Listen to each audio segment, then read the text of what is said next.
이제 한 두 챕터 봤는데요. 8장 반 했고, 우리가 이제 시퀀스를 다루는 챕터죠. 오늘 챕터는 이제 그 응용과 이제 최근에 연구되는 방식, 실용화되고 있는 방식을 보도록 하겠고요. 저기 조교는 토요일 날 11시에 강의실을 가능하면 여기를 좀 예약을 하도록. 네, 오케이. 그래서 공지를 좀 해놓도록. 그래서 8장의 응용을 오늘 뭐 다음 시간 아마 일부 배우게 되겠고요. 이제 9장에서는 unsupervised learning의 대표적인 사례죠. 제너레이티브 모델 쪽을 공부를 해보도록 하겠습니다. 그러면 이제 얼추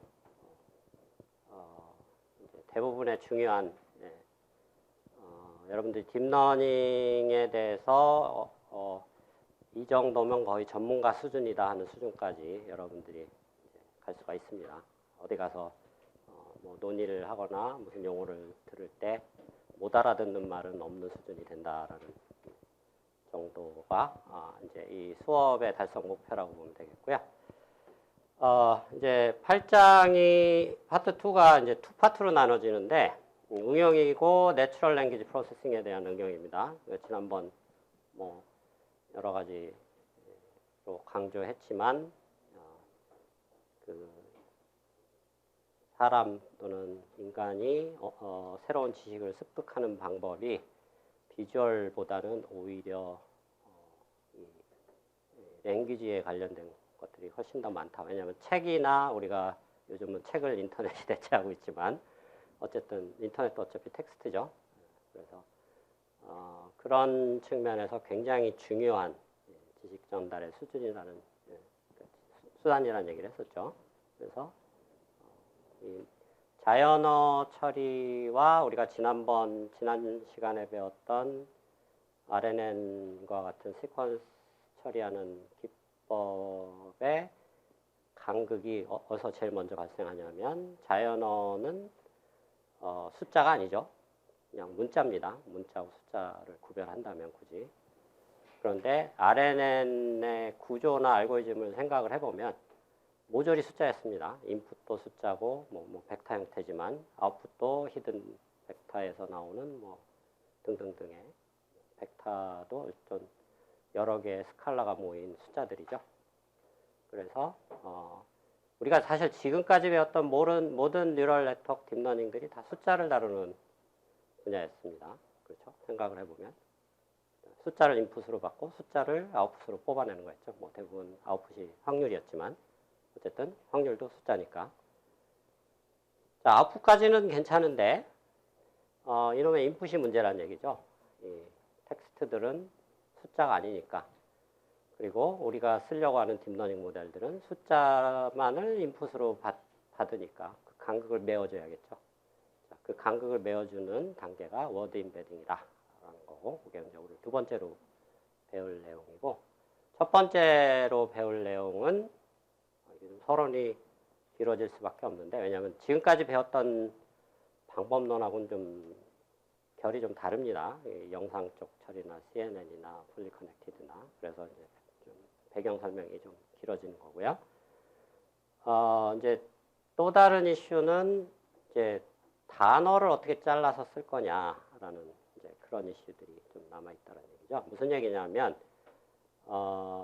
실제로 실전을 겪어보면 여러분들이 이제 알 수 있는데, 예를 들면 음성 인식을 하는 시스템을 하나 만들었다고 칠 때 이게 묘하게 한국어 처리하는 방법하고 영어 처리하는 방법이 좀 다릅니다.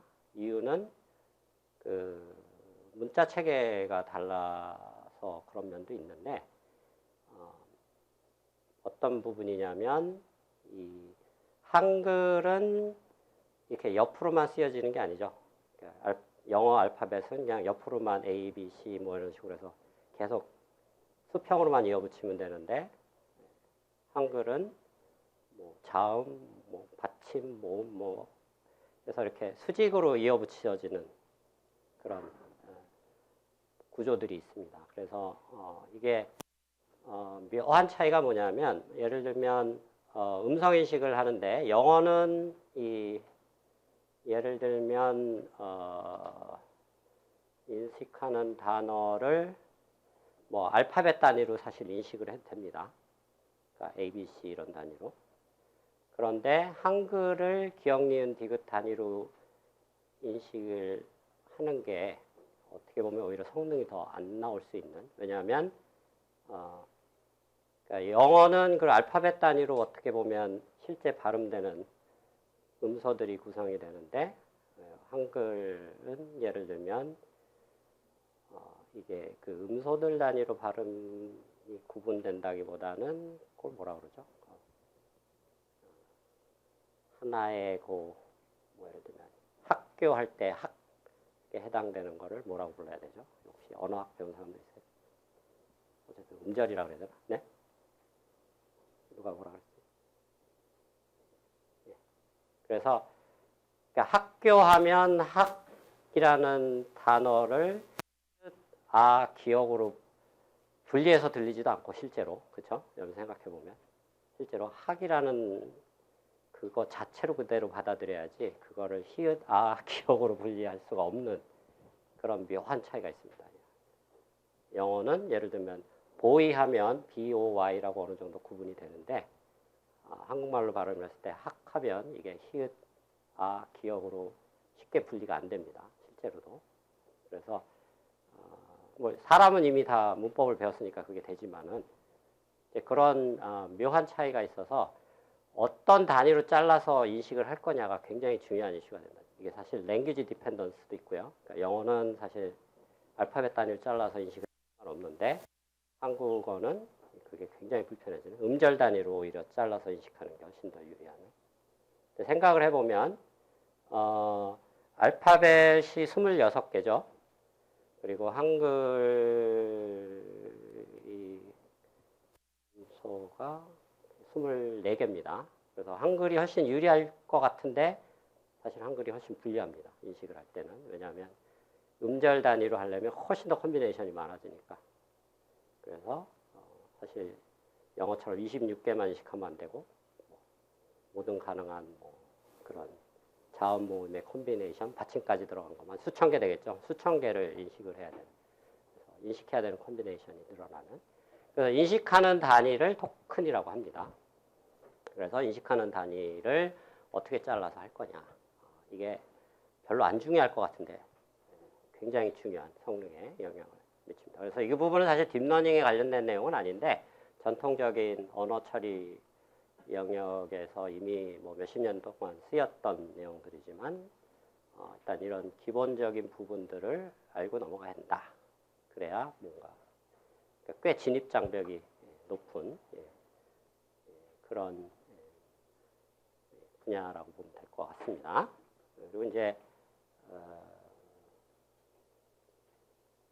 그 두 가지의 배경 지식을 배운 다음에 우리가 지난 시간에 언급했던 그 버트 또는 트랜스포머라는 이제 새로운 어떤 처리 기법, 시퀀스를 처리하는 기법에 대해서 배워보도록 하겠습니다. 자, 그래서 NLP, Natural Language Processing의 뭐 정의입니다. 뭐 컴퓨터공학의 뭐 어쩌고 저쩌고 언어를 다루는 컴퓨터에서 언어를 인식하는 뭐 그런 분야다라는 얘기고, 이 중에 이제 그 언어를 인식하기 위해서 핵심적으로 우리가 그 목표로 삼아야 될 뭐랄까 문제를 풀기 위해서 꼭 알아야 되는 뭐 딥러닝으로 계산을 하든 뭐 전통적인 기법으로 계산하든 알아야 되는 것이 우리가 지난번 RNN 설명했을 때도 모든 시퀀스 처리가 확률적인 관점에서 보면은 바텀업으로 올라가고 있는 분야이기 때문에 굉장히 이해하기가 쉽다 그랬죠. 그래서 이런 전체적인 NLP 분야의 그 가장 중요한 키 컴포넌트가 뭐냐 라고 묻는다면 답은 랭귀지 모델이다. 랭귀지 모델이 어려운 말이 아니고 사실은 우리가 지난 챕터에서 배웠던 컨디셔널 프로버비티입니다. 무슨 얘기냐면 이전에 나왔던 단어들을 다 주어졌을 때 다음 단어가 어떤 단어가 나올지를 알아맞추는 것.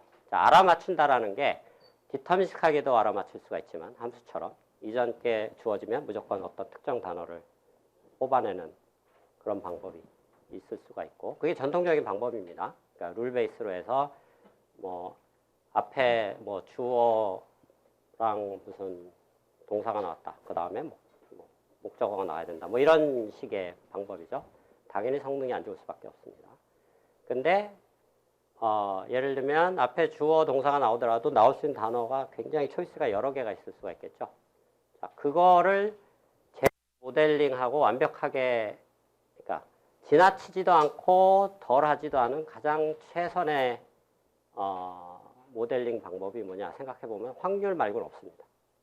이 부분은 약간 철학적인 이슈라 여러분들 집에 가서 한번 고민을 해보기 바랍니다. 왜 이 확률이 이런 문제를 풀기 위해서 가장 최선의 모델일 수밖에 없는지 이거보다 더 좋은 것도 없었고 이거보다 더 이걸 더 단순하게 하면 더 성능이 나빠질 수밖에 없는 그래서 가장 간단한 최선의 방법이다 라는 거죠. 자, 그래서 이 랭귀지 모델은 결국은 이전 단어가 주어졌을 때 다음 단어의 확률을 알아맞히는 것이 되겠고 최근에 이제 엄청난 이 인기를 끌고 있는 이제 특히 언론에서 끌고 있는 GPT-3가 사실은 별게 아닙니다. 딱 요것만 하고 있는 모델입니다. 그러니까 이전에 나와 있는 단어들 가지고 다음에 나오는 단어의 확률을 뽑아내주는 그런 모델입니다.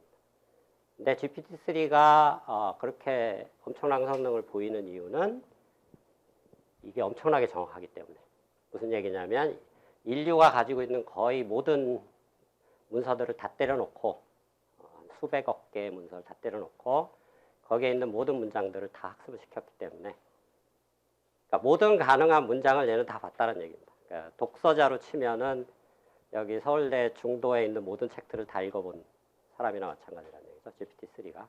그러니까 당연히 랭귀지 모델이 좋을 수밖에 없겠죠. 인간보다 좋을 수밖에 없습니다. 그러면 이게 어떻게 창작에 쓰이냐면 처음에 아무 단어나 하나 딱 집어넣으면 그거는 그냥 랜덤하게 넣어도 됩니다. 뭐 I라고 시작을 하면 그 다음에 얘가 창작을 하기 시작합니다. 왜냐하면 I 다음에 나올 단어 얘가 확률을 뽑아주죠. 자, 확률을 어떻게 처리할 거냐가 여러분들이 이제 일 텐데 확률과 실전에 적용할 때가 약간 미묘한 또 실용 뭐라고 그래야 되나 이거 구현하는 뭐 이미 알고 있는 사람들도 있을 텐데 방법이 뭐냐면 확률로 아웃풋이 나왔을 때는 그걸 샘플링을 해서 그 어떤 구체적인 결과를 뽑아낼 수가 있습니다. 예를 들면 I라는 단어를 넣고 그 다음에 뭐 한 10개의 후보 단어에 대한 확률이 쫙 나왔다. 그러면 뭐 가장 나이브하게 약간 초보자들이 생각하는 방법은 그 중에 가장 높은 확률 단어를 뽑아갖고 약간 클래시피케이션에서 쓰는 방법이죠. 소프트맥스. 여기도 소프트맥스가 쓰이지만 가장 높은 확률을 그냥 다음 단어로 제시하는데 사실 그렇게 꼭 좋은 방법은 아닙니다. 왜냐하면 다양성이 떨어져 버리니까. 맨날 똑같은 것만 나올 수밖에 없죠. 더 좋은 방법은 그 확률을 가지고 주사위 던지기를 하면 제일 좋다는 얘기죠. 그래서 어떤 단어는 2분의 1이고 어떤 단어는 4분의 1이고 또 다른 단어는 뭐 또 4분의 1이다. 그러면 꼭 2분의 1에 해당하는 단어만 쓸 필요가 없다는 얘기입니다. 주사위 던지기 해서 한 10번 시행을 해서 한 2.5번 정도는 4분의 1 나오는 단어를 써도 된다. 무슨 얘기냐면 문장을 생성하는데 항상 똑같은 문장이 나오는 게 아니고 랜덤하게 나온다. 이게 나쁜 것 같지만 엄청나게 좋은 특징인 거죠. 왜냐하면은 일단 제너레이션이 가능해진다는 얘기. 무슨 얘기냐면 창작이 가능해진다는 얘기죠. 그래서 이 확률이 사실은 우리가 클래시피케이션에서 쓰는 용도하고 조금 다르다는 얘기입니다. 이런 랭귀지 모델에서는 약간 크리에이션, 창작, 뭔가 창조를 하기 위해서 목적을 쓰게 되고 그럴 때는 여러분들이 이런 주사위 던지기, 요거를 이제 머신러닝에서 멋있는 말로 샘플링이라고 그러죠. 그래서 샘플링을 해서 굉장히 다양한 문장을 뽑아낼 수 있다라는 얘기입니다. 자, 이 샘플링이 중요한 이유는 그냥 카피를 하면 안 되기 때문에 그렇습니다. 뭐 I란 단어를 넣었는데 I로 시작하는 이미 사람이 써놓은 훌륭한 문장이 있다. 뭐 셰익스피어가 써놓은 훌륭한 문장이 있다. 그대로 긁어다가 아웃풋으로 뱉어놓으면 이거 훌륭한 창조 아니냐 이렇게 주장할 수 있잖아요. 근데 창조가 아니죠. 그건 카피란 거지. 그리고 그거를 금방 우리가 뭐라 그럴까요? 잡아낼 수 있는 근거는 뭐냐면 매번 시행할 때마다 똑같은 문장이 나온다는 얘기예요. 그러니까 매번 시행할 때마다 똑같이 문장이 나온다는 얘기는 그거는 창조가 아니고 모방이 돼버리는 거죠. 그러니까 결국 안 좋은 겁니다.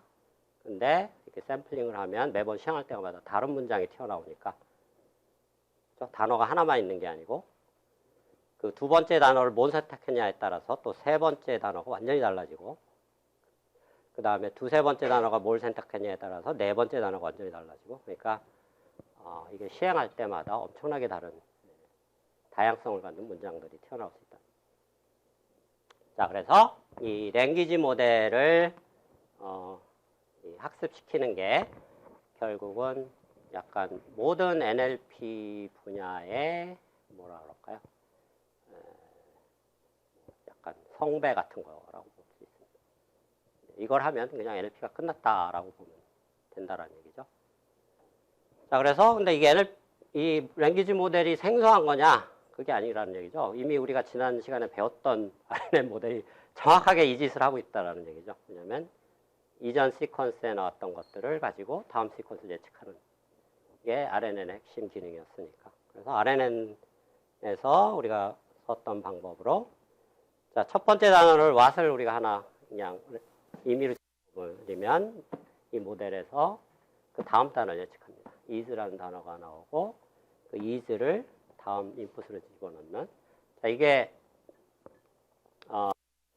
우리가 그때 그 티처 포싱을 얘기하면서 왜 아웃풋 그러니까 이 어떤 모델이 현재 단어를 예측하지 않고 다음 단어를 예측하는가에 대한 설명을 했었죠. 왜냐하면 다음 단어를 예측함으로써 그 아웃풋을 다음 인풋에 넣을 수가 있으니까. 근데 여기 어차피 여기서 뽑아갖고 여기다 넣을 거면 오토로 뽑았다 다시 넣냐 이런 생각이 들 수가 있는데 여기서 이 샘플링이라는 생각을 해보면 여러분들이 굉장히 의미심장하다는 걸 알 수가 있습니다. 왜냐하면 샘플링 때문에 이놈이 항상 똑같은 단어가 안 나온다는 얘기입니다. what 다음에 is가 나올 수도 있지만 are가 나올 수도 있죠. 어떤 상황에 따라서. 그래서 여기서 랜덤하게 나오는 놈을 다음에 넣어줘야만 그 디펜던시를 가지고 다음 단어가 계속 생성될 수 있다는 얘기입니다. 자, 그래서 이걸 어차피 뭐 지난 챕터에서 배웠던 내용이고요. 자, 그래서 이거는 뭐 영상하고 다르다. 영상은 여전히 숫자를 다루지만 이 NLP 쪽은 숫자가 아닌 문제가 있다. 그래서 이거를 워드 임베딩이라고 한다라는 얘기를 했고요. 그리고 뭐 버트 트랜스포머는 이따 배울 거고요. 자, 그래서 워드 임베딩은 조금 이따 배우고 그거보다 더 기본적인 개념인 토큰에 대해서 배워보자는 얘기죠. 자, 토큰은 아까 설명했듯이 어떤 문장 또는 음성을 처리할 때 어떤 단위로 잘라서 처리를 할 거냐. 그건 굉장히 중요한 이슈입니다. 이게 음절 단위로 잘라서 할지 단어 단위로 잘라서 할지 이제 이런 부분들. 그래서 실제로 음성 인식을 음절 단위로 잘라서도 해보고 또는 뭐 단어 단위로도 잘라서도 해보면 한글인 경우는 단어 단위로 잘라서 하는 게 훨씬 더 유리합니다. 왜냐하면 뭐라 그럴까요? 단어 단위 사이에 있는 어떤 디펜던시들을 잘 캡처를 할 수가 있으니까.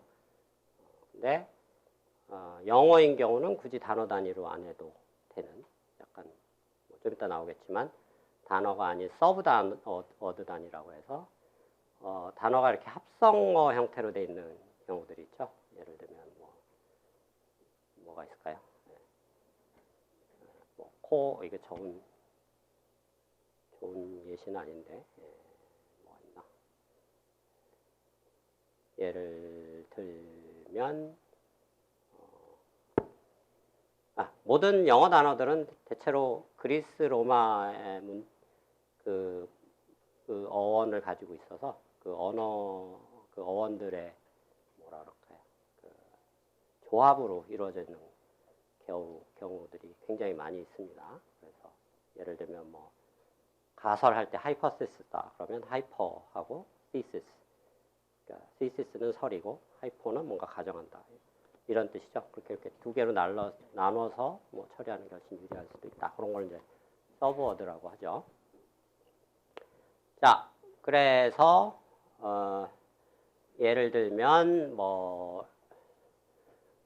이렇게 캐릭터로 잘라서 인식을 할 수도 있고, 아니면 단어에 공백을 하나 붙여서 인식을 할 수도 있고. 근데 의외로 단어 중에 이런 합성 단어들이 의외로 많습니다. 예를 들면 여러분도 많이 쓰는 don't, do not을 그냥 합쳐놓은 거죠.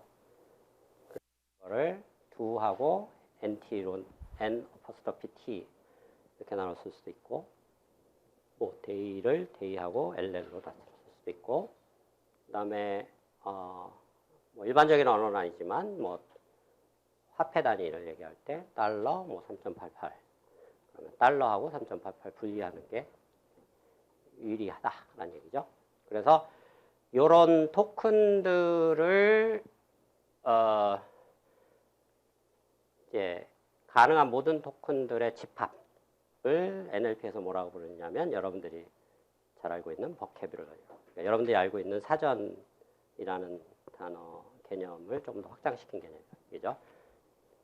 일반인이 아는 사전이라는 거는 그냥 일반 단어들의 집합으로만 생각하고 있는데 이제 여기서 확장되는 거는 단어가 토큰 단위로 내려간다는 얘기입니다. 그것들의 집합을 버캐뷸러리라고 한다.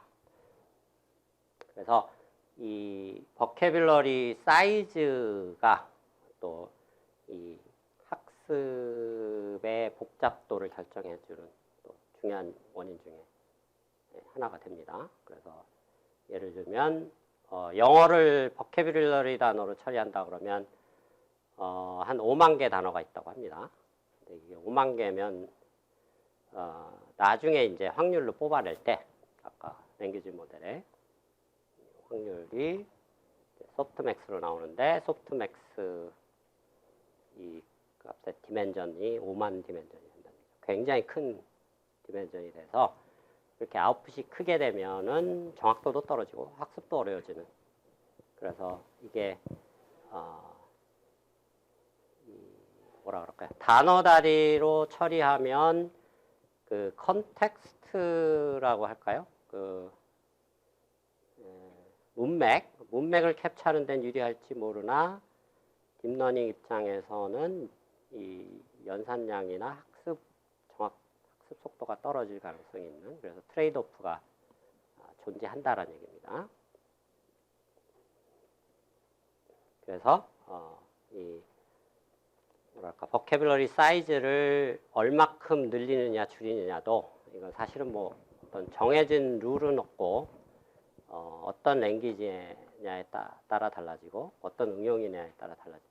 텍스트를 처리하는 경우도 달라지고 음성으로 처리하는 경우도 달라지고. 왜냐하면 텍스트는 문자로 들어오지만 음성은 또 이 마이크로폰에서 들어오는 신호로 들어오죠. 그래서 훨씬 더 처리하기가 어려워집니다. 음성 인식이 사실 그래서 어떻게 보면 성능이 상당히 안 좋은 이유가 사실은 텍스트로 들어오지가 않기 때문에 이게 처리하기가 굉장히 어려운 그런 분야 중에 하나입니다. 자, 그래서 기본 개념은 간단하게 설명을 하면 헬로 월드라는 이런 간단한 수거라고 해야 되나요? 그런 게 있다고 칠 때 각 단어들을 자르는 방법이 굉장히 다양하다는 얘기입니다. 헬, 다음에 자르고 O 자르고 이렇게 각각을 하나의 단어로 볼 수도 있다는 얘기고요. 뭐 H하고 L로를 잘라도 되고 HE하고 LL로 잘라도 되고 뭐 하여튼 이거보다 훨씬 많은 콤비네이션들이 있겠죠. 그래서 굉장히 다양하게 자를 수 있는데 너무 랜덤해 보이죠? 그러면 이게 어떻게 자르는 게 가장 좋으냐 라는 질문이 나올 수밖에 없습니다. 바로 그 질문에 대한 답을 다루는 분야가 바로 이 토크나이제이션입니다. 그러니까 어떻게 하는 것이 가장 효율적으로 어떤 주어진 단어를 서브워드로 자를 때, 그러니까 서브워드의 가장 극단적인 케이스는 캐릭터 단위, 알파벳 단위로 자르는 겁니다. 헬로가 있으면 H 따로, E 따로, L 따로, L 그다음에 O 따로 이런 식으로. 이게 이제 가장 기본적인 방식이고, 근데 그게 이제 인식하는 성능이라든가 문맥을 파악하는 데 있어서는 굉장히 불리할 수가 있다는 얘기죠. 이게 트레이드오프가 있다는 얘기입니다. 그러니까 토큰의 뭐라 그럴까요? 크기를 키우면 키울수록, 즉 단어 단위로 가면 갈수록 문맥 파악하는 데는 더 좋은데 대신에 버캐블러리 사이즈는 어마어마하게 늘어나겠죠. 가능한 콤비네이션들이 무지막지하게 많아질 테니까. 5만 개, 10만 개, 국어도 한 5만 개 정도 된다고 합니다. 우리나라 국어 단어가 그렇게 많을 줄 몰랐는데 어쨌든 그래서 그런 관점에서 가장 바람직한 게 뭘까? 이게 이제 그 두 가지의 어떤 부류의 방법입니다. 하나는 약간 뭐라 그래야 되나? 그러니까 전통적인 방법론, 일종의 그냥 룰 베이스 같은 방법론이죠. 전통적으로 예를 들면 어떤 단어가 나오면 대강 어디서 자음하고 모음 나오고 거기서 뭐 이런 식의 룰 베이스로 가는 방법이 전통적인 방법이고, 이제 최근에 이제 이번 시간에 배우는 방법들, 바이트 페어 인코딩이라든가 유니그램이라든가 워드 피스라든가 또 센텐스 피스 이런 네 가지를 토크나이제이션에서 배우는데, 이런 방법론하고의 차이점은 뭐냐면 오늘 배우는 내용들은 약간 데이터 드리븐입니다. 무슨 얘기냐면 실제로 사람들이 만들어 놓은 문서들, 문장들을 일일이 분석을 해서 그 중에 자주 등장하는 놈 위주로 자르겠다는 얘기죠. 예를 들면 아까 헬로에서 예를 들면 HELL이 자주 등장한다. 전체적인 모든 전체 데이터셋에서의 나오는 단어들 중에. 그렇다면 그걸 하나의 단위로 잘라보는 게 유리할 수 있다. 그러니까 무슨 얘기냐면 데이터셋에 디펜던트하게 잘라보자라는 게 이제 최근의 트렌드라고 보면 되겠습니다. 그래서 그거를 약간 알고리즘 식으로 해서 자르는 또 방법이 있고, 이게 BP하고 유니그램이 약간 그런 형태고, 뒤로 갈수록 이제 최근의 트렌드는 또 뭐냐면 좀 역설적이긴 한데 닭이냐 달걀이냐 같은 문제 같은데, 원래는 딥러닝에 쓰기 위해서 지금 이런 짓을 하는 건데 전 단계 처리로 또 다른 딥러닝 모델을 가지고 와서 이미 학습된 걸 가지고 와서 이제 거기서 나오는 결과를 가지고 또 분류해주는 그런 방법도 쓸 수가 있습니다. 좀 이따 설명하는 워드피스나 이런 방법들이 이제 그런 트렌드라고 보면 되겠습니다. 그래서 이 알고리즘적인 방법 중에 이제 대표적인 방법이 바이페어라는 방법이 있고요. 사실 이쪽 분야는 좀 재미난 특징이 있는 게, 여러분 이제 대학원에 가면은 배우는 분야 중에 하나가 이제 데이터 컴프레션이라는 분야가 있습니다. 정보 이론의 한 분야인데 어떤 데이터들이 있을 때 아니면 뭐 문장들이 주어졌을 때 이거를 압축을 하는. 그래서 여러분들 실제로 실생활에서 많이 씁니다. 여러분들이 PC에서 뭐 파일 만들어서 압축할 때 뭐 어떤 파일 형태로 제일 많이 압축하죠? 혹시 알아요? 예? zip 파일 형태로 쓰죠. 바로 그 zip 파일 압축하는 알고리즘이 이 바이페어 인코딩 하는 알고리즘과 굉장히 유사합니다. 그래서 사실은 그런 커넥션이 있는데 사실은 전통적으로 몇십 년 동안 연구되었던 분야고 의외로 또 이 NLP 연구 쪽 하는 분야에 있는 사람들은 또 그런 분야 교류가 별로 없어서 그런지 그런 이제 테크닉이 있다라는 것을 모르고 있는 사람들이 의외로 많습니다. 어쨌든 그런 데이터 압축하는 분야하고 굉장히 유사하다. 왜냐하면 데이터 압축도 기본 아이디어가 뭐냐면 자주 등장하는 단어들을 인식을 해서 그놈한테 뭔가 더 짧은 인덱스를 할당해주면 이게 저절로 압축이 되게 돼 있습니다. 그게 이제 데이터 압축의 기본 개념인데 자주 등장하는 단어를 인식한다는 게 키포인트죠. 그래서 이 BP도 딱 그런 형태로 씁니다. 일단 버캐브러리가 일단 캐릭터 단위로 이루어져 있고 그 다음에 데이터셋이 이렇게 아주 익스트림한 예입니다. 5개의 단어만 있다. 4개의 단어만 있다라고 가정을 해보자는 얘기죠. lower, newest, widest. 근데 이제 캐릭터 단위로 이런 버캐블러리가 있고 요 버캐블러리에 있는 캐릭터로 이게 다 표현이 된다는 얘기입니다. 위에 단어들이. 그리고 여기 있는 숫자들은 이런 단어가 전체 데이터셋에 5번 등장한다는 얘기입니다. 반복해서. 그러니까 어떤 데이터셋은 문장으로 주어졌을 텐데 그 문장들에 나오는 단어들을 이제 뭐죠? 카운팅을 해본 거라는 얘기입니다. 자, 그랬을 때 이 BP의 기본 개념은 뭐냐면 페어라는 그 용어가 암시하듯이 그 기존에 있던 그러니까 기존 버캐브러리 그렇죠? 이전 버캐브러리에서 자주 등장하는 2개의 기본 구성 요소를 2개를 결합했을 때 그놈이 자주 등장하는 게 있느냐. 가장 많이 등장하는 놈 한 놈을 새로운 단어로 추가하자는 얘기예요.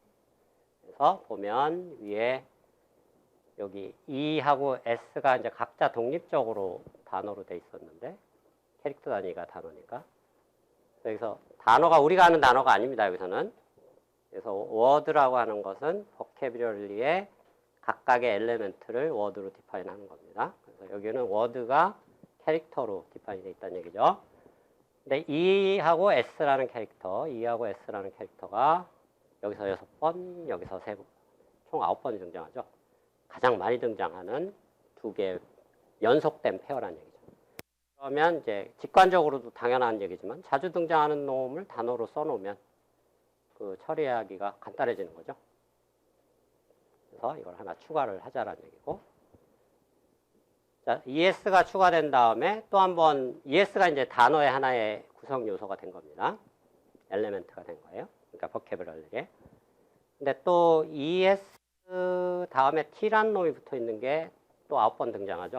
이것도 보면은 요 단계, 요 버캐브러리 된 거 중에 이 페어를 만들었을 때 가장 많이 등장하는 놈들을 서치를 다 한 겁니다. 그 결과가 어쨌든 EST가 제일 많이 나오니까 자, 그러면 next iteration에서는 EST를 단어로 넣어요. 이렇게. 그럼 이제 여러분들이 걱정해야 될 상황은 뭐냐면, 이러면 자꾸 버캐브러리가 늘어나는 거 아니냐. 뭐, 당연하죠. 뭐가, 콤비네이션이 늘어나니까 당연히 늘어나겠죠. 버캐브러리가. 원래는 버캐브러리가 5개, 11개 뿐이 없었는데 점점 늘어납니다. 그렇죠? 근데 이거 장점은 뭐냐면, 어느 순간에 예를 들면 뭐 이 경우는 아닌데 만약 요 단어가 없었다고 치면은 이 EST가 들어가 버리면 더 이상 E가 필요 없어지는 상황이 돼버립니다. 아까 뭐라고 얘기했냐면 이런 종류 계열의 알고리즘들은 데이터 드리븐이라고 했죠. 전체 데이터셋에 아예 등장하지 않는 단어 그러니까 구성 요소 또는 토큰이 있다 그러면 그건 제거해도 된다는 그게 기본 아이디어입니다. EST를 넣었더니 이가 더 이상 안 쓰이더라. 그럼 이거 지워버리면 된다. 그러니까 이게 무한정 늘어나는 게 아니라 초반에 좀 늘어나다가 어느 순간에 지나면 더 이상 등장 안 하는 구성 요소들이 발생하기 때문에, 왜냐하면 합병이 되면서 쓸모가 없어지는 이전 구성 요소들이 있으니까 그것들 제거해 나가면 버케블러리 사이즈가 줄어든다 라는 얘기죠. 그래서 이 줄어드는 게 사실은 데이터 압축하고 좀 관련이 있다는 얘기예요. 왜냐하면 더 이상 처리할 필요가 없으니까 그거를 더 이상 별도의 인덱스로 처리할 필요가 없어지니까. 약간 요거는 이제 여러분들 코딩을 많이 해본 사람들은 지금 무슨 말을 하는지 이해할 텐데 코딩을 안 해본 사람이 조금 집에 가서 생각해 보기 바랍니다. 인덱스 처리라는 게 뭘 의미하는 건지. 자, 그래서 이게 이제 그런 버케블러리 사이즈를 보여주는 거죠. 계속 저런 식으로 병합을 하다가 보면 계속 단어가 늘다가 단어 수가 어느 순간 지나면 계속 준다는 얘기죠. 뭐 극단적인 경우는 생각해보면 이 데이터셋이 뭐 셰익스피어 로미오와 줄리엣 그냥 그 소설 한 권 전체다. 그러면 극단적으로 생각해보면 그 책의 처음부터 끝까지의 전체 시퀀스를 하나의 단어로 봐도 된다. 그러면 버케블러리가 하나가 돼버리는 거죠. 예, 극단적으로 그렇게 갈 수도 있다는 얘기죠. 실제로 그렇게 갈 리는 없지만. 그래서 그런 관점에서 보면 줄어드는 게 어떻게 보면 당연한 거다라고 볼 수 있다라는 얘기죠. 그래서 이 BP가 아주 심플하기 때문에 구현하기도 편하고 실제로 많이 쓰입니다라는 얘기입니다. 그래서 잘 모르겠으면 그냥 BP로 토큰을 구성해도 된다. 즉, 이 토크나이제이션이라는 건 뭐냐면 결국은 우리가 인식해야 될 구성 요소들의 집합을 만드는 과정이다라고 생각합니다. 토크나이제이션이라는 게. 그러니까 뭐 단어 단위로 집합을 만들어도 되고, 서브 워드 단위로 여기서는 한 것처럼 해도 되고, 뭐 극단적인 경우는 뭐 만사가 귀찮다 그러면 캐릭터 단위로 해도 상관없습니다. 물론 성능이 떨어지겠지만.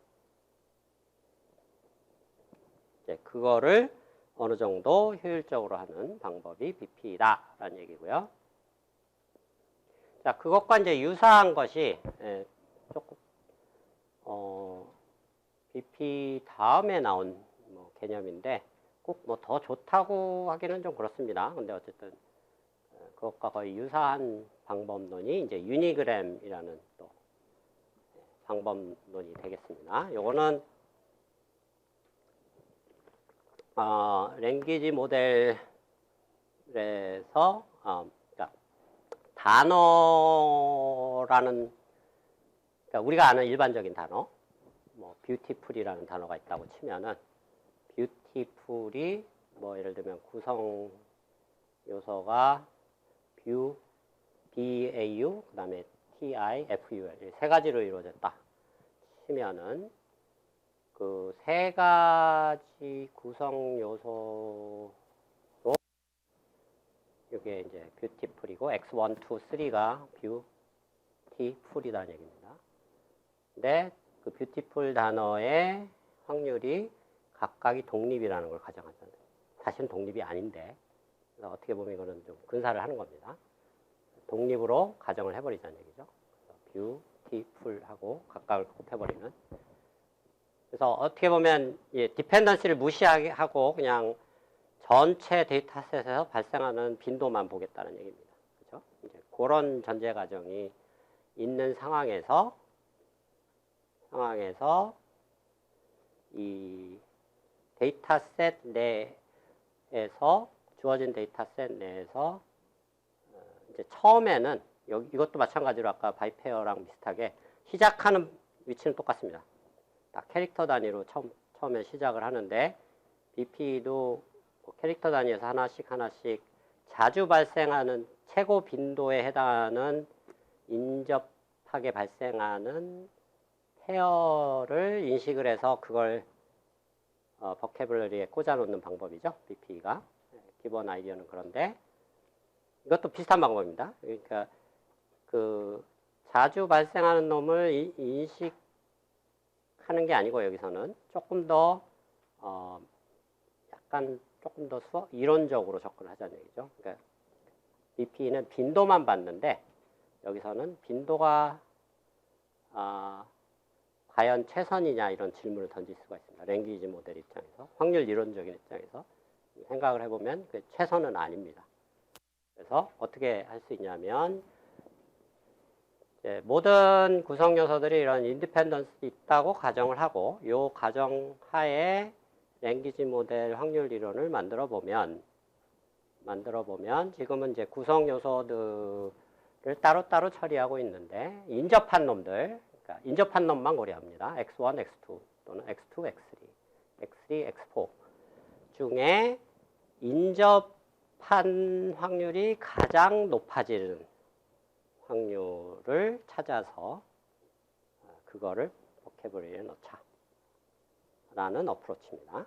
그래서 약간은 더 이론적이고 논리적인 측면이 있는 거죠. 조금 더 뭐라 그럴까, 이론적으로 조금 더 나이스한 면이 있다는 얘기입니다.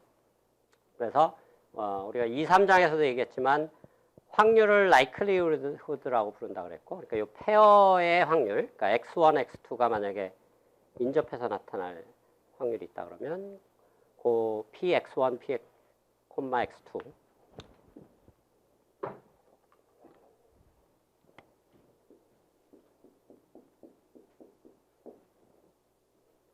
요거를 likelihood라고 그랬고, 여기에 로그를 붙이면 여기에 로그 likelihood가 되고, 여기에 근데 이 생각해보면 이게 1보다 작은 숫자니까 이게 항상 음수입니다. 그래서 가장 최악이 -1인데 가장 큰 값이 0. 약간 음수를 다루기가 귀찮죠? 이걸 맥시마이즈 하는 페어를 찾겠다라는 얘기입니다. 이 값을. 여기다 마이너스를 붙여버리면 이걸 미니마이즈 하는 페어를 찾으면 되죠. 거꾸로. 이렇게 생각해보면 더 편할 수가 있는 거죠. 자, 이 로그 안에 있는 숫자가 1보다 커지니까 이제는 음수가 아니고 항상 양수인 숫자가 되는 거고, 양수를 가장 작게 만드는 값을 찾는데, 그럼 저 확률을 어떻게 계산할 거냐가 문제죠. 이게 이제 이론적인 파트입니다. 이건 여러분들 대학원에 가서 배워야 되는데, 주어진 데이터셋에서 각각의 컴포넌트가 되는 확률들을 또 찾는 알고리즘들이 있습니다. 굉장히 복잡한 알고리즘인데, 그걸 또 강의하려면 거의 한 5시간 강의를 해야 되는, 그래서 그거는 불가능한 일이고, 여러분들 대학원에 가서 배울 내용입니다. 그래서 그 비터비 알고리즘이라는 것과 그 다음에 EM 알고리즘이라는 그런 굉장히 어드밴스된 알고리즘들이 있습니다. 사실 이 EM 알고리즘도 전통적인 머신러닝 이론에서는 굉장히 많이 쓰이는 방법론입니다.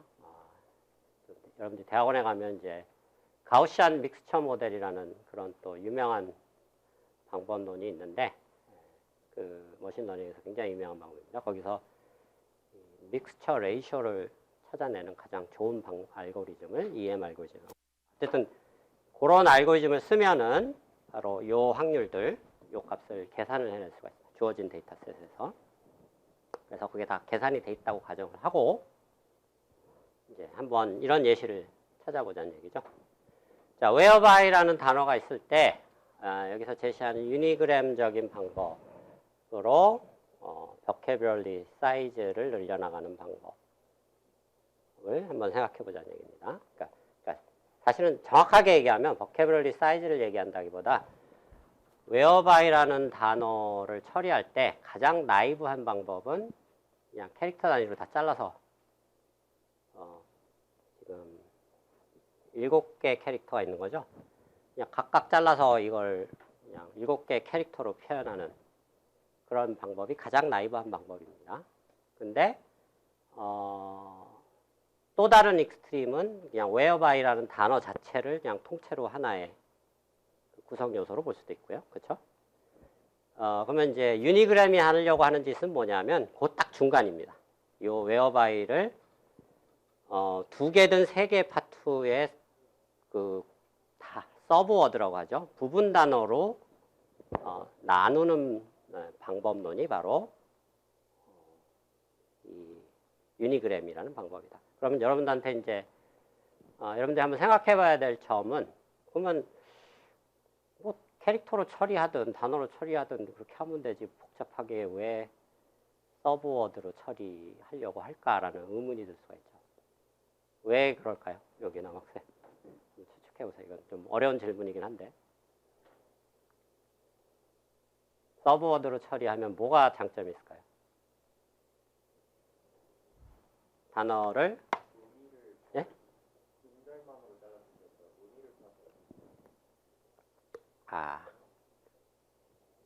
비슷하다고 말하는데 여기는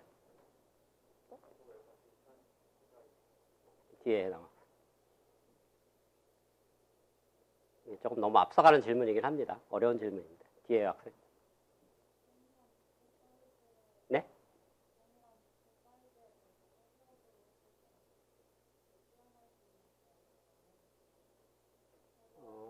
거의 비슷한데.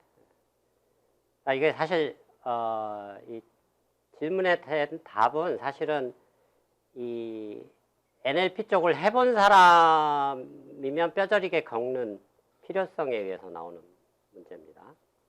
사실 저희 연구실에서 이제 뭐 좀 이따 나오는 버트 기반으로 해서 음성 인식 이제 하는 소프트웨어를 뭐 프로젝트를 한번 진행을 해본 적이 있었는데, 어떤 문제가 실전에서 문제가 되냐면 음성 인식뿐만 아니라 그냥 일반적인 문서 인식에도 마찬가지입니다. 문서 처리에서도 이 버캐뷸러리라는 거 자체가 굉장히 약간 뭐라 그럴까요? 그냥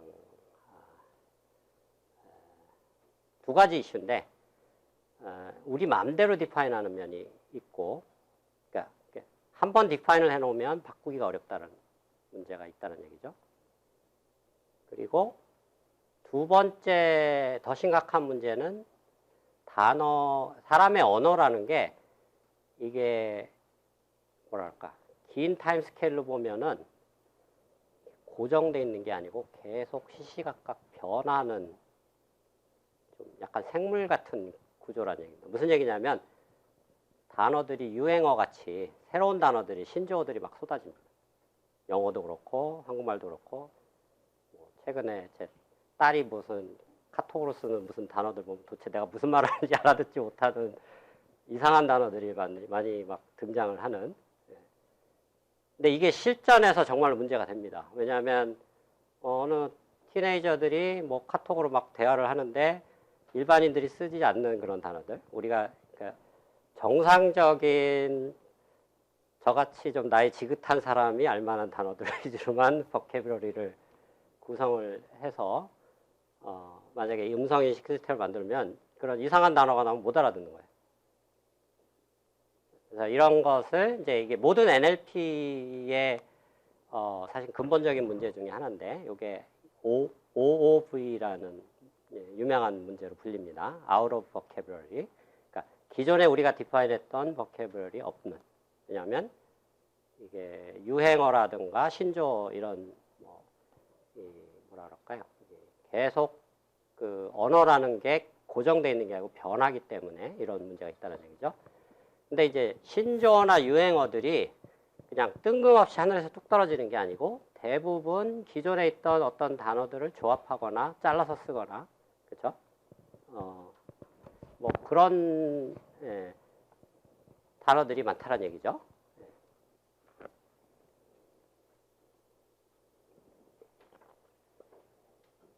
그래서 뭐 예를 들면 어떤 드라마 제목을 길게 보통 안 쓰고 그냥 그 앞자만 따서 이렇게 많이 쓰죠, 요즘. 사실 그런 것도 사실 그런 것 중에 하나라는 얘기죠. 새로운 신조어가 갑자기 와서 딱 튀어나오는 게 아니고 기존에 있던 단어의 일부를 따다가 갖다 붙이는 그런 구조가 있으니까 이게 숨은 장점이 있다는 얘기입니다. 이런 방법이.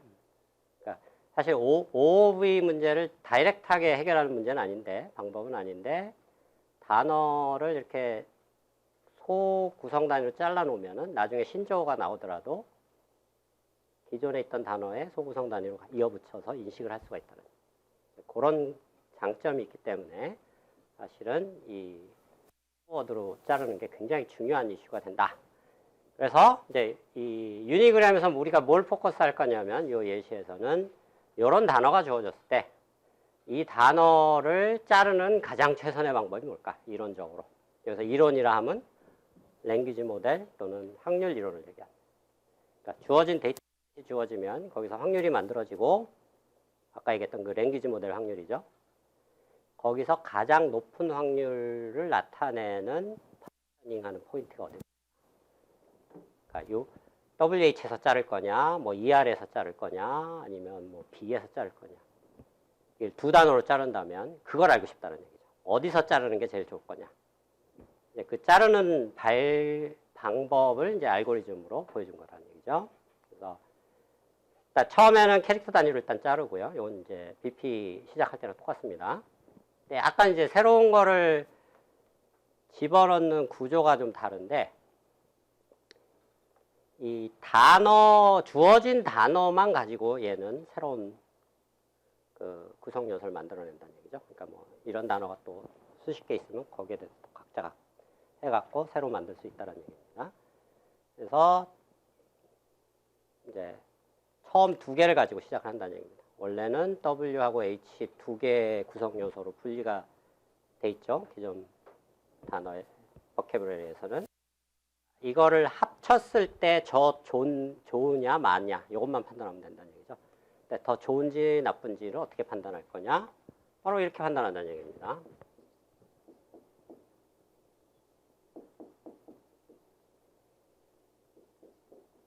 자, 아까 인디펜던스를 가정했으니까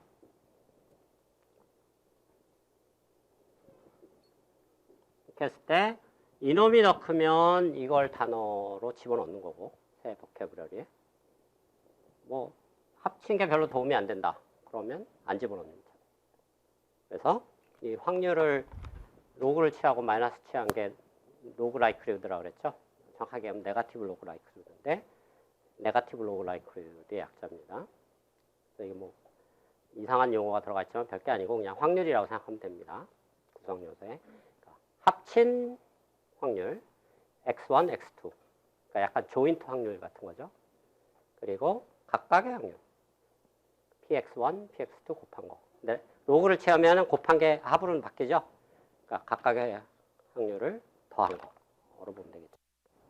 그랬을 때 마침 주어진 데이터셋에서의 라이크리우드를 계산해 봤더니 이런 복잡한 알고리즘으로 실제로 합친 게 더 낫더라. 그러면 WH를 새로운 단어로 집어넣자니. 그렇죠? WH는 이제 하나로 병합이 된 거죠. 그러면 그 다음 2가 나올 때 여기서 이제 초이스가 있다는 얘기입니다. WH하고 E 이렇게 두 구성 요소를 볼지 아니면 WH2를 다 합친 구성 요소로 볼지 그거를 비교하자는 얘기죠. 따로따로 비교했더니 여기서는 반대가 된 거죠. 따로따로 나누는 게 낫다. 확률이 작은 게 좋은 겁니다. 여기서는 내가 마이너스를 붙였으니까 라이클리우드는 클수록 좋은데 네가티브 마이너스를 붙였으니까 작은 게 좋은 거죠. 그래서 WH하고 E가 구별이 되어 있는 거고. 자, 그럼 현재 만들어진 구성 요소는 요 두 개가 된다는 얘기죠. 그러면 요 짓을 이제 계속 반복한다는 얘기죠. 그 다음 이제 캐릭터가 R이죠. 그러면 R은 여기서 이제 재미난 사실은 새로운 캐릭터가 나올 때는 바로 직전에 있는 캐릭터에만 인접을 할 수가 있습니다. 그 앞에 있는 WH는 죽었다 깨어도 붙을 수가 없다는 얘기죠. 그러니까 여기에는 못 붙고 WH에는 E에 붙거나 말거나입니다. 그렇죠? 그래서 E에 붙으면 ER이 되는 거고 안 붙으면 E하고 R 분리되어 있는 거고 WH 원래 있었고 그렇죠? 그래서 그러면 그 다음에 아예 다 붙여버리는 거. R까지 나왔으니까 이걸 한꺼번에 다 붙여버리는 거. 그래서 이 세 가지 초이스가 있다는 얘기입니다. 세 가지 초이스의 확률들을 다 비교해서 가장 작은 놈이 happen to be WH하고 E하고 R을 붙인 거였다. 그러면 이제 다음 버캐브러리 구성 요소는 이렇게 된다는 얘기죠. E하고 R을 붙인 거. 원래는 뭐 이렇게 될 수도 있었다는 얘기죠. 이게 만약에 제일 좋은 거였으면 WH, ER 세 가지가 될 수도 있었고 아니면 아예 다 합쳐져서 하나로 될 수도 있다. 그래서 다 합치거나 마지막 구성 요소에 붙이거나 아니면 아예 다 떨어뜨리거나 이 세 가지 케이스가 항상 발생합니다. 그래서 이 세 가지 케이스를 계속 비교하면서 하나씩 붙여 나가다 보면 최종적으로 마지막에 가서 이제 뭐 where하고 by하고 y가 들어온 거죠. 마지막에 이걸 떨어뜨리는 경우 봤더니 붙이는 게 낫더라. 그래서 최종적으로는 where하고 by 형태로 분리하는 게 제일 좋다라는 결론이 나오죠. 그래서 이게 그냥 마구잡이로 분리한 게 아니고 사람은 사실 저렇게 분리하고 싶어 하죠. 딱 느낌으로 봐도 where라는 단어 알고 있고 by라는 단어 알고 있으니까. 근데 생각을 해보면 이 방식이 사람이 하는 방식만큼 정도는 기본하고 더 좋을 수도 있다는 얘기예요. 왜냐하면 데이터셋에 더 많이 등장하는 놈들을 선호해 줄 테니까. 자, 그래서 BP랑 유니그램이 새로 약간 결이 다른데 BP는 뭐 예를 들면 어떤 그 구성 요소들을 계속 추가할 건가에 대한 포커스가 되어 있는 거고 유니그램은 어떤 주어진 단어를 어떤 서브워드로 분리할 건가에 약간 포커스가 되어 있는 어프로치라고 보면 되겠습니다. 그래서 이 로그 라이클리후드가 네거티브 로그 라이클리후드를 봤더니 이게 제일 작고 이렇게 제일 작더라. 뭐 이런 얘기입니다. 예를 들면 WH하고 ER 각 둘 다 더하면 뭐 16까지 가는데 합쳐놓으면 훨씬 작다라는 얘기죠.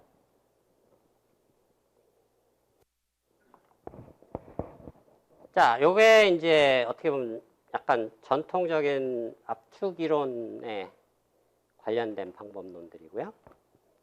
얘는 더 이제 발전돼서 이거를 이제 그 딥러닝하고 연결하는 단계까지 간 겁니다. 이거를 알고리즘적으로 하지 말고 그 알고리즘도 그냥 아예 또 다른 네트워크로 대체하자.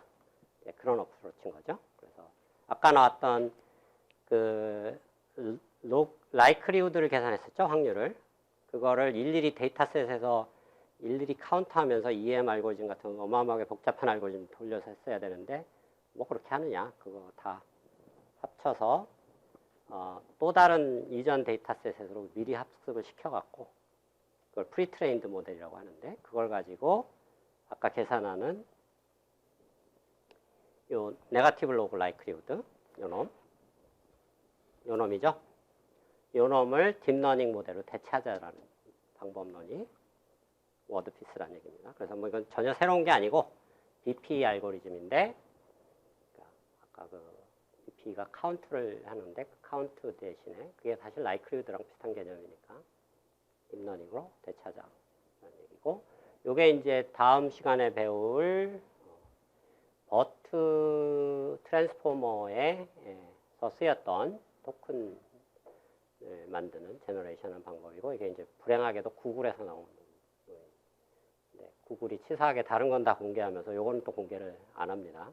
왜 그런지 모르겠는데 그래서 이거는 이제 여러분들이 쓰고 싶어도 못 쓰고 사실 그거보다 더 좋은 게 공개가 돼 있습니다. 센텐스 피스라는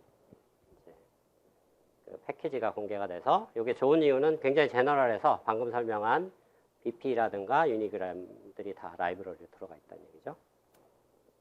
그래서 이 센텐스 피스는 뭐 그 어떻게 보면 뭐 알고리즘이라기보다는 그러니까 기존에 있는 지금까지 설명했던 그런 알고리즘들을 모아놓은 라이브러리라고 생각하면 됩니다.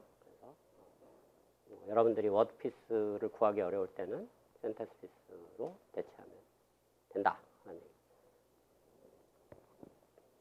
그래서 이런 토큰, 즉 버케러리를 구성하는 방법들을 쓸 수가 있다. 이게 대부분 이런 것들이 영어에서 먼저 만들어지고 사실 좀 불행한 현실인데 미국에서 열심히 누가 만들어 놓으면 네이버나 카카오가 따라 들어가서 베껴서 또 비슷한 거 한국어로 만들고 현재는 계속 그런 빈곤의 악순환이 이루어지고 있습니다. 이제 향후에는 여러분들이 혹시 NLP를 전공하게 되면 좀 오히려 우리가 먼저 뭔가를 주도할 수 있는 이제 그런 방향도 좋을 것 같습니다.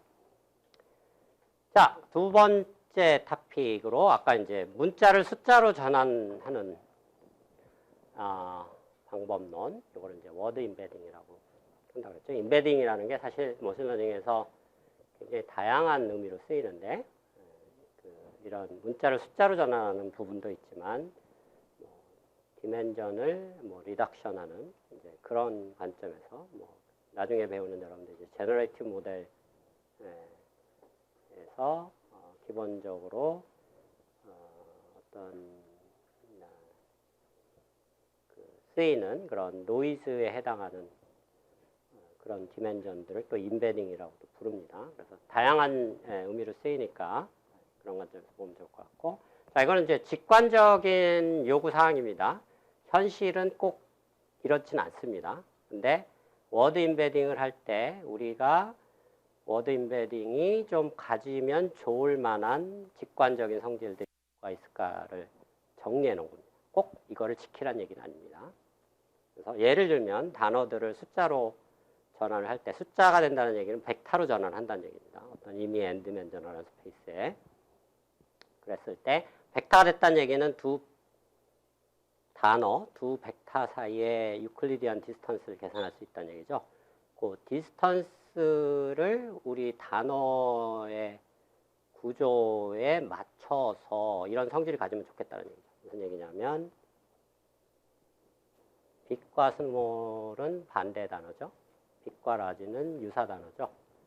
그러면 유사한 단어의 거리가 반대되는, 그러니까 시너님의 거리가 엔터님의 거리보다 가까워지면 좋겠다. 이건 희망사항입니다. 꼭 지키라는 의무사항은 아니라는 얘기죠. 실제 지키지도 않습니다, 사실은.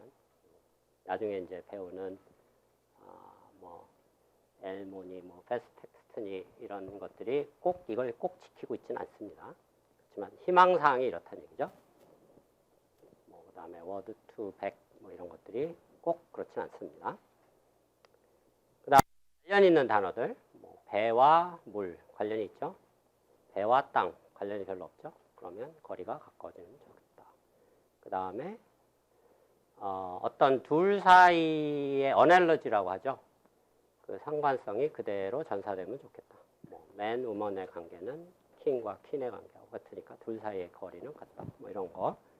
그래서 다른 위치에 있지만 맨과 우먼의 거리하고 킹과 퀸의 거리가 이렇게 약간 평행 이동되어 있는 형태면 좋겠다라는 얘기다. 만약에 워드 임베딩이 잘 된 결과라고 하면. 실제로 어떤 워드 임베딩도 이게 퍼펙트하게 지켜지는 경우는 없습니다. 그냥 희망사항이란 얘기죠. 그 다음에 이게 과거형, 수동태, 능동태 이런 거고, 어떤 나라가 있으면 수도 관계들이 비슷한 거리를 가지면 좋겠다라는 얘기죠. 자, 그래서 제일 처음 나온 게 워드 투 백이라는 방법입니다. 여기서는 아예 처음부터 대놓고 딥러닝을 씁니다. 무슨 얘기냐면 그 투 레이어 플리 커넥티드 네트워크를 써서 쓰는데 워투백은 크게 두 가지 방법론이 있습니다. 하나는 시바우라고 해서 컨티뉴어스 백 오브 워즈라는 방법이 있고, 또 다른 방법이 이제 스킵그램이라는 방법이 있는데 배경 설명이니까 좀 빨리 넘어가고, 시바우부터 먼저 설명을 하겠습니다. 자, 목적이 뭐냐면 어떤 단어를 벡터로 바꾸고 싶은 거죠.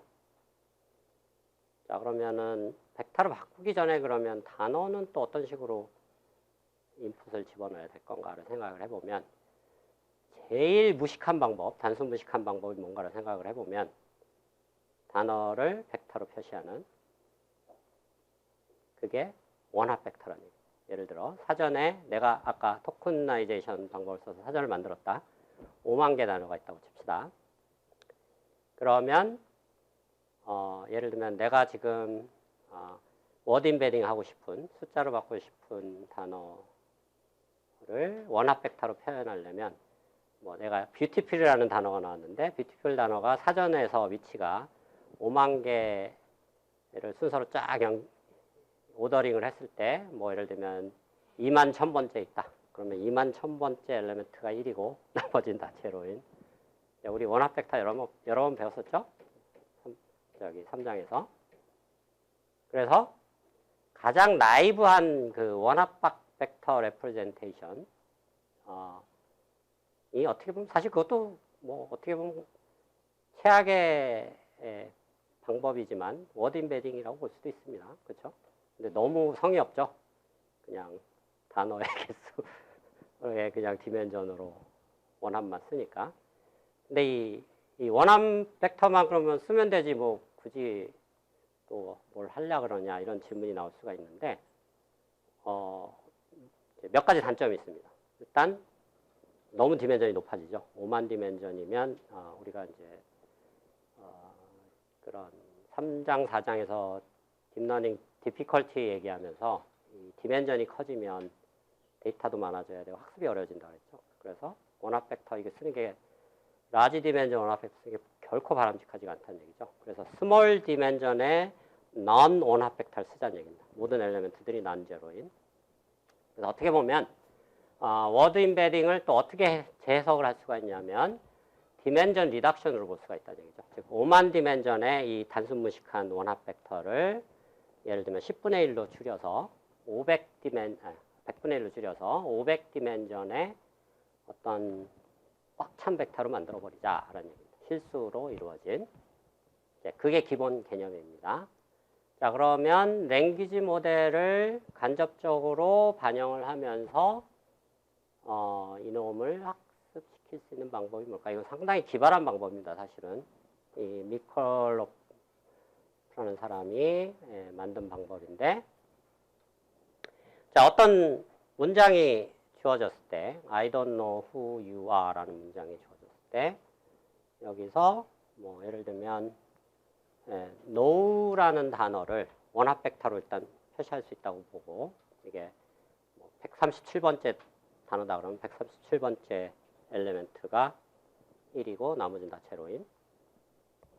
그래서 그 know를 아웃풋에 그라운드 트루스로 놓고 그 주변 단어들 know를 제외한 I don't, who you are 요 5개 단어를 인풋으로 넣자는 얘기죠. 지금 무슨 얘기냐면 매스킹을 하는 건데 내가 인베딩을 구하고 싶은 단어는 그라운드 트루스로 놓고 나머지 주변에 있는 단어들, 이웃에 있는 단어들 다 인풋으로 놓으면 어쨌든 이웃에 있는 단어는 인풋이 되고 그 다음에 내가 맞추려는 단어는 그라운드 트루스가 돼서 라벨이 되는 거죠.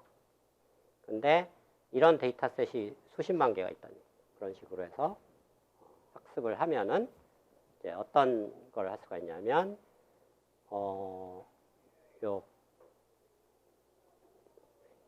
이 퍼스트 레이어 말고 세컨드 레이어에 이제 각각의 칼럼들이 바로 우리가 원하는 인베디드 벡터가 된다는 거죠. 여기서는 이제 모든 벡터들이 로우 벡터로 가정을 합니다. 로우 벡터로 가정을 해서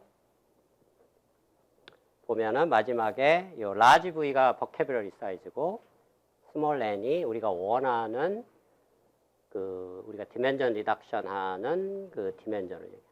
그래서 그놈이 로우 벡터로 앞에 곱해지고 뒤에 이제 칼럼 단위로 V가 나오니까 각각의 칼럼이 5만 개 단어가 있으면 각게 잘 학습이 끝나면 여기는 여전히 SGD 같은 거 쓴 겁니다. 아담이나 이런 걸 써서 학습이 끝나면 각각의 칼럼이 우리가 원하는 워드 인베딩이 된다라는 얘기가 되겠습니다. 자, 사실은 요거보다 더 좋은 방법이 있습니다. 이걸 이제 뒤집어서 보는 방법이 있는데 그거는 이제 스키그램이라고 그러고 그건 다음 시간에 다루도록 하겠습니다.